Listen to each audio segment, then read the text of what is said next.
right. Hi everyone. So hold on. Where is my slides?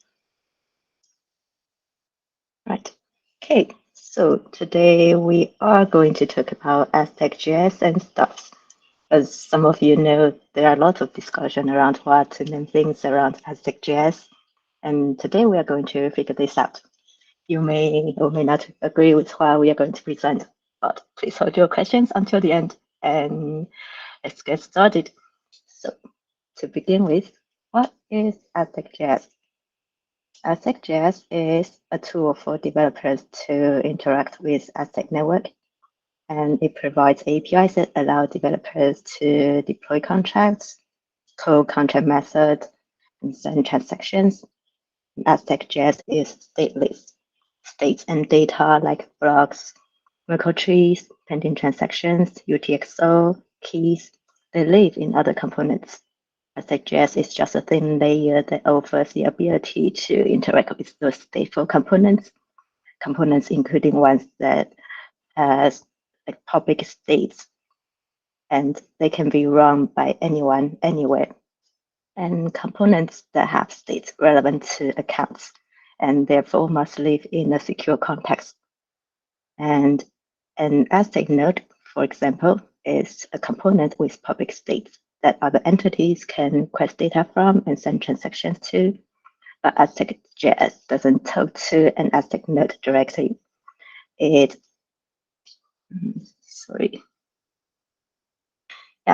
talks to a component that has private stats, and that component speaks to an Aztec node.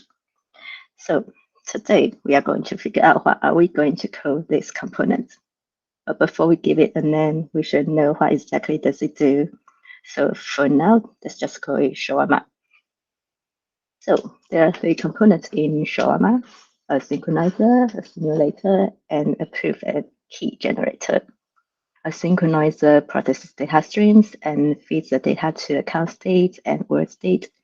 Account state decrypts UTXOs using account decryption keys, and word state maintains a partial Merkle tree and the SDL contracts database. We only need a partial tree here that has values relevant to the accounts to allow them to prove the ownership of UTXOs. And a SDL contract database is here so that it won't reveal to other entities what contracts it is interacting with.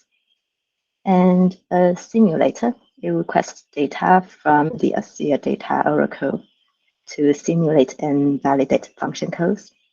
The data oracle also has access to the private information. And finally, the key and proof generator. It generates keys and proofs, obviously, using the given private data coming out from the simulator. So there are just so many sensitive information in here. And Shawarma shield any entities from them. For an Aztec node, it sees that Shawarma is fetching rollup blocks from it, but it has no idea which blocks are relevant to the accounts in Shawarma. And actually, it doesn't even know what accounts are in it. And Shawarma then decrypts the blocks and only gives Adapt the information that it has permission to see. And when Adapt creates and sends a transaction to the network via Shawarma, the output transactions will not reveal user's intention unless it's meant to be public. So to summarize, Shawarma is something that connects to an Aztec node, something that one can use to view, sign, and send transactions, and something that decrypts data and manages private information. So is it a provider, a signer, or a wallet? Well, and what's the difference among them? Let's see what our lovely friends in the ecosystem have to say. So to Ethers, a provider is a read-only abstraction to access the blockchain data, and a signer can be used to sign messages and transactions and send them to the network. But the signer is abstract. Wallet is the actual implementation of the signer in Ethers. So basically, none of them describes what Shawarma does. But there are many wallets out there. Are they all simply a signer? Well, according to the internet, wallets are applications that let you interact with your Ethereum account. Your wallet lets you read your balance, send transactions, and connect to applications. And most of the things that we call wallets are like this. We can do more than signing data with them. So maybe Shawarma is a wallet. It does allow you to interact with your Aztec account, lets you read your balances and send transactions and connect to applications. So we started to create wallets until last Thursday when Joe and I were reviewing these slides, and one of them showed this example of a wallet running in a mobile app, which we realized would be a problem because the app might call a view function repeatedly to get a balance, for example. And that means the wallet will have to be up to date and stay connected. But it will stop syncing and disconnect once you close the app. And it is unreasonable to ask users to always keep their wallet open whenever there are browsing tabs that connects to their wallet. So that is the big difference between our wallet and other wallets.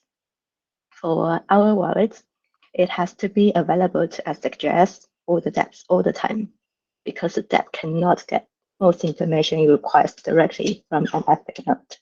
It relies on the wallet to process and maintain data and to stay allowed to support the functionalities in Aztec.js.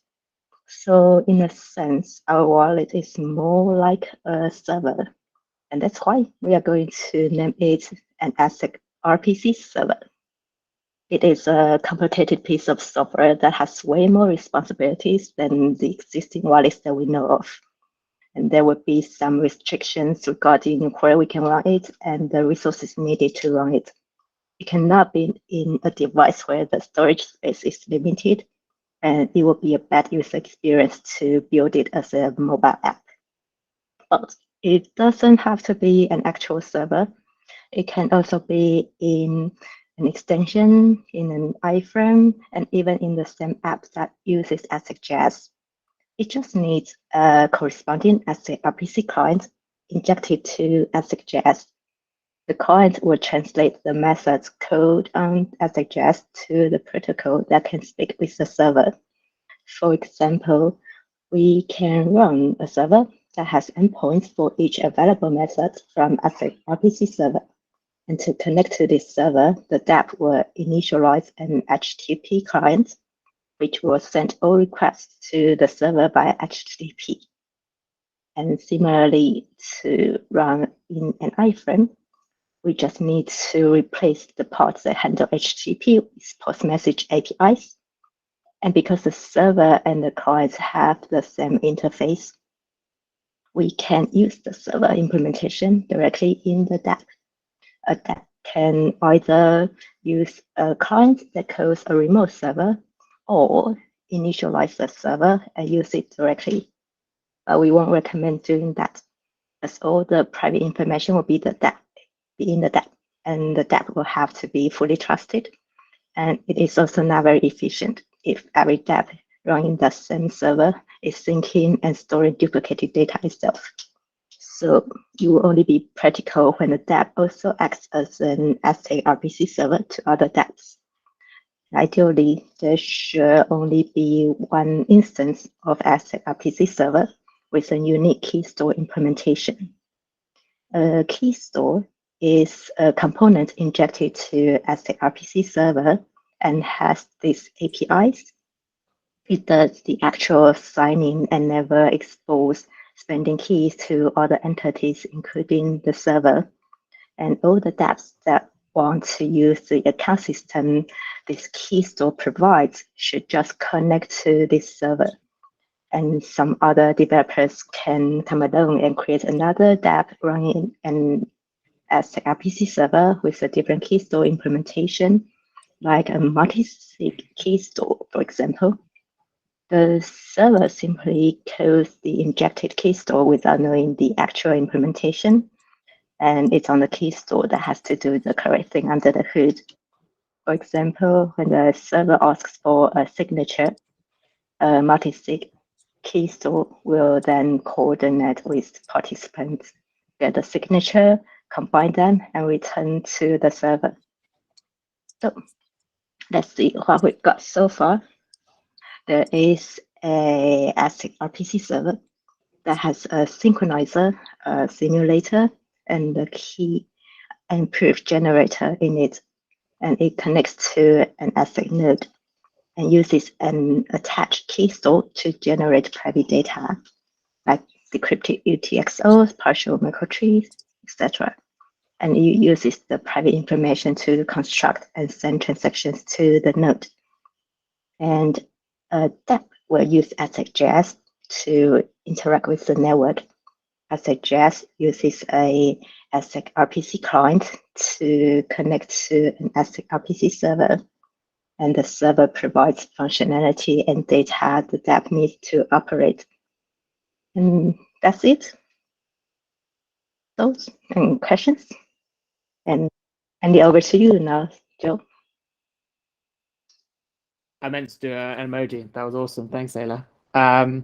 Yeah, a little bit more context on how we got here. Like, we've had lots of discussions about what's a wallet, what's other things, and then we looked at Ethereum, and just our head started hurting a lot because we had providers that were also called signers, and then we tried to look at Wallet Connect to try and solve the situation for us, and they've got a sign client, and it was just this horrible circular mess of overloaded things. So we went back to first kind of principles here, and we're like, okay, we're using RPC. So how does the RPC protocol work? You have a client and a server, and we looked at it kind of through that lens. And as the main kind of outward-facing user of Aztec.js as a developer, like, we wanted to get it right for them. So in their case, they're the client and they talk to a server. So this makes sense from like a kind of first principles basis. We may want to kind of all discuss it and think about it, but that's how we got to here, away from kind of private client and wallet, which we both felt were not the right names here.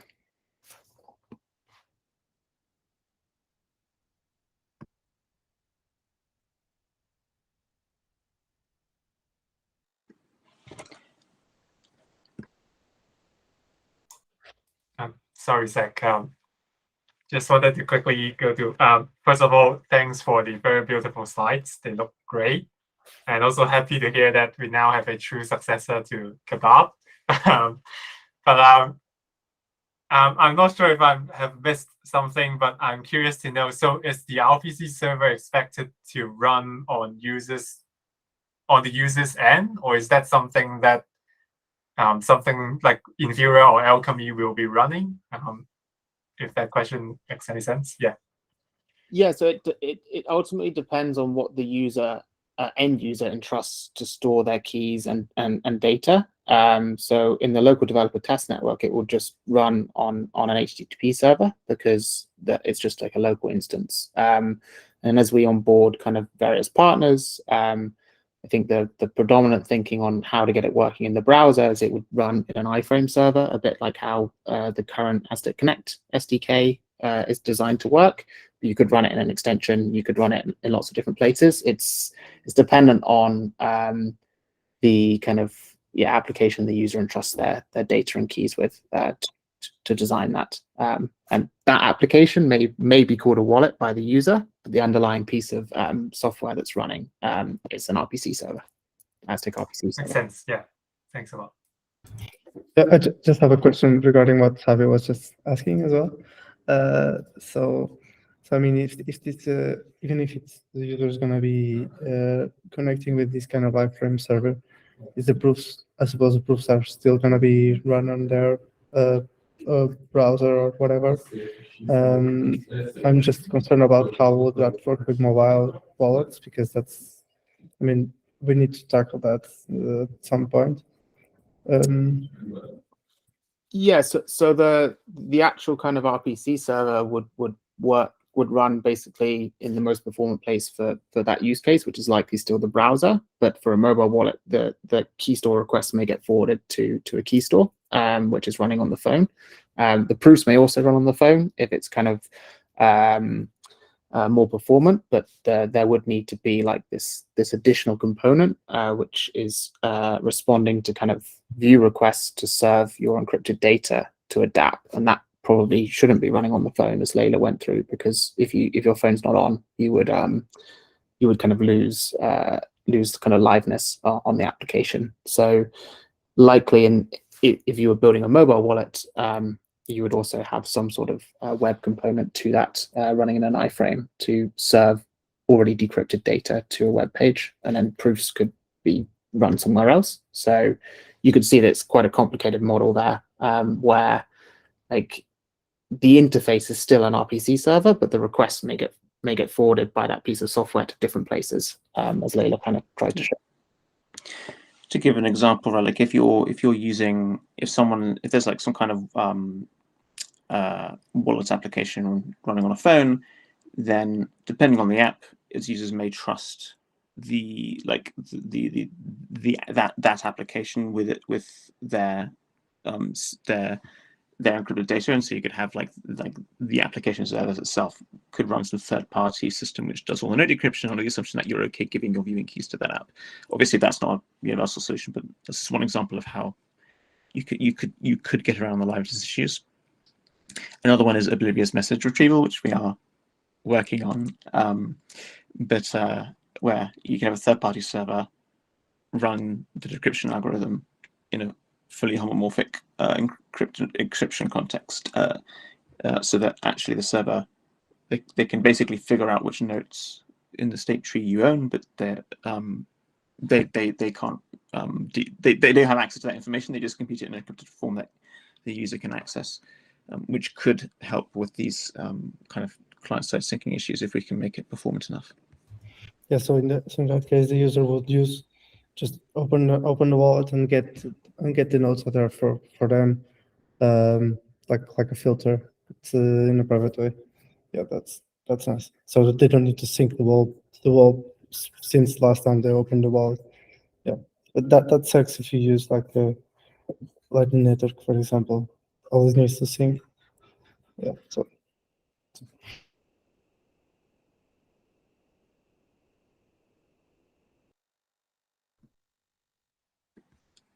I do have a question. I guess this is a bit more vague in general, but we have a lot of experience with using Web3 interfaces like Web3.js and Ethos.js, and I've experienced kind of a lot of internal frustrations with these software packages.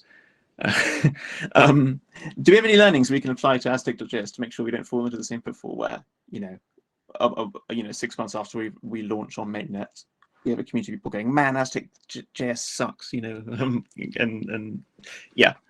Is there anything we can learn from past experience? I'm sure Charlie's got some things to add here, and Leila, but I think the one thing that we thought of, and part of the rationale for this naming was that, like, if you go to MetaMask, which implements an Ethereum provider interface, which is different, it's also different to every other implementation of this.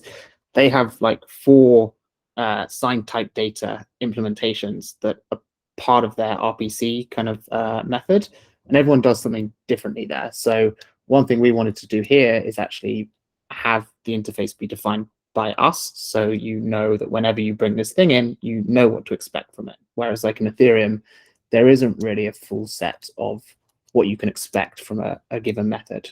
So Ethers will do something different to MetaMask, which will do something different to kind of, let's say, Gnosis's kind of Wallet Connect provider. So if we can define like the actual interface and comment it well and say you need to have implemented this exact thing with return types, that'll be a useful kind of thing for the community to go and look at.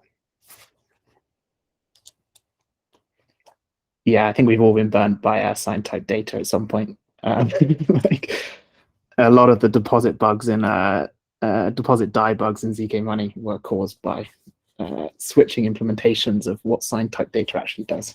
I don't know, Charlie or Leila may have some thoughts on actually how to make the underlying Aztec.js more dev friendly, other than high level interface considerations.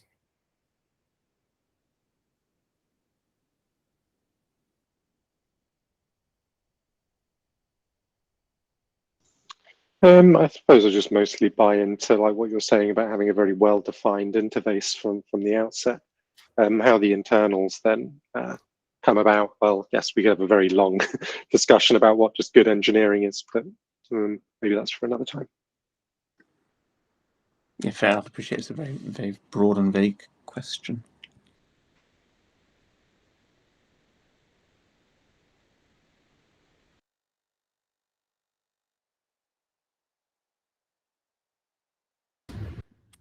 Yeah, hopefully this sticks and we can start calling things by useful names here, and yeah, we can go from there. But I think everyone's had a lot of input in this. Zach was like, oh, what about the local client version, which changed thoughts a lot. I think there's like Charlie's had input on wanting to run stuff in the end-to-end tests that don't need a whole server implementation behind it. So we've had to think through a lot here. So hopefully this sticks and we can kind of start not calling things by strange names anymore.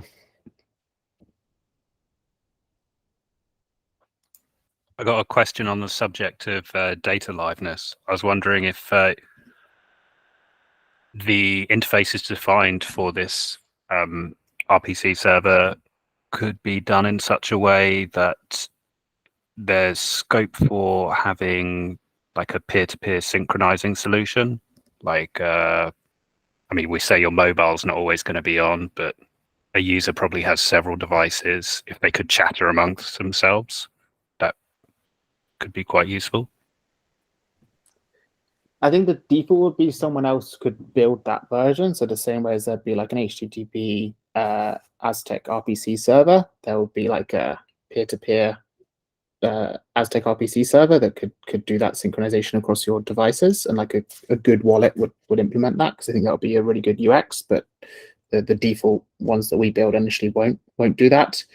One thing that maybe is also linked to kind of UX is I think in this flow with the Aztec view method that Leila described, you kind of use these simulated functions that I think Mike and the Noir team have been talking a little bit about to actually do similar requests to what you would do in the Ethereum world, to do kind of like a static call effectively. So get balance just becomes a contract call.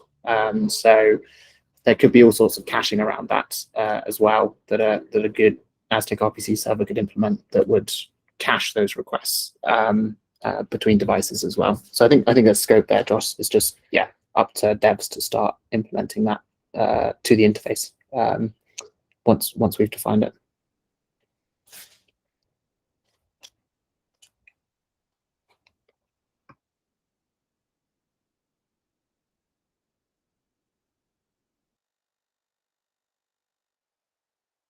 I think we just had an outage over here in the office, if anyone was directing anything over here.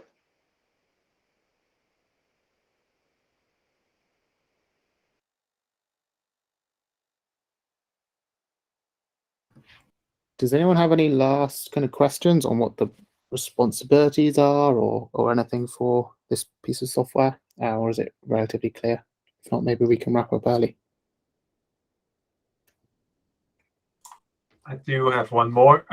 So we currently have Noah Wasm, the NPM package that is responsible for like proving, verifying Noah programs, etc. How is like Aztec.js or Shawarma envisioned to work in parallel, or does it is it an overset of Noah Wasm, or like how are we envisioning that to tie in with what we currently have? Yeah, Leila, can you bring up the slide with all the components on again, if you can?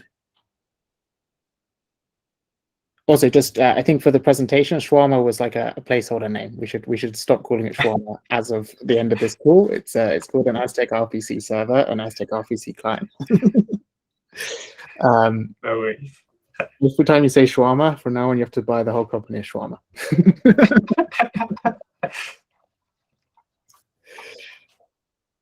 Leila, I'm not sure if you're there and can hear us, but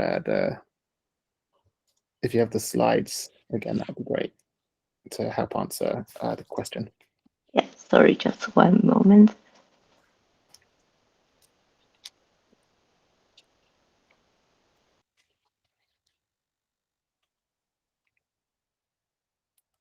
at a high level, I think, and hopefully the slide will make this clear in a second, that it would be something that Aztec.js calls through the RPC client to an RPC server to facilitate whatever RPC method it's been asked to kind of compute. So let's say that you're going to call the Aztec simulate transaction method. In order to do that, that call is going to go from Aztec.js RPC client to the RPC server.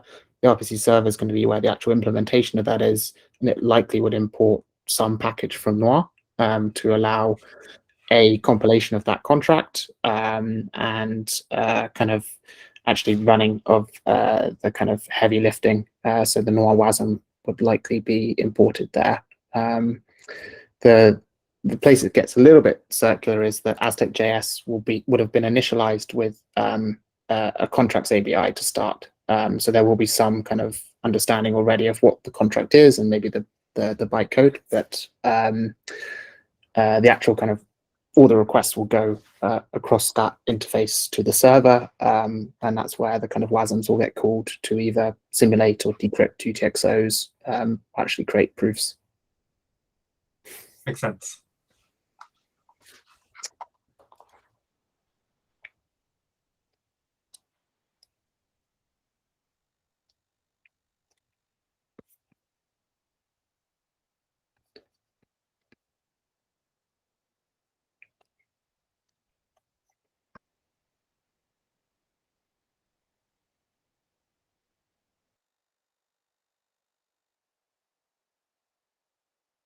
Any other questions?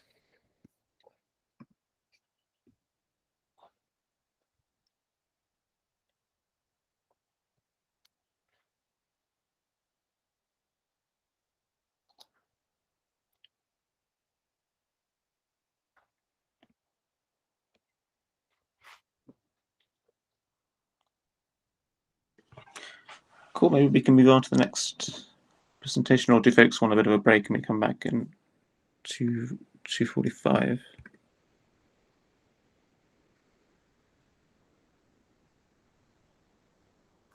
Maybe we just take like 2 or 3 minutes now. We can stay on the call, but maybe we kick off in a couple of minutes. Cool. Awesome. Thanks again, Leila, for putting that together. It's been extremely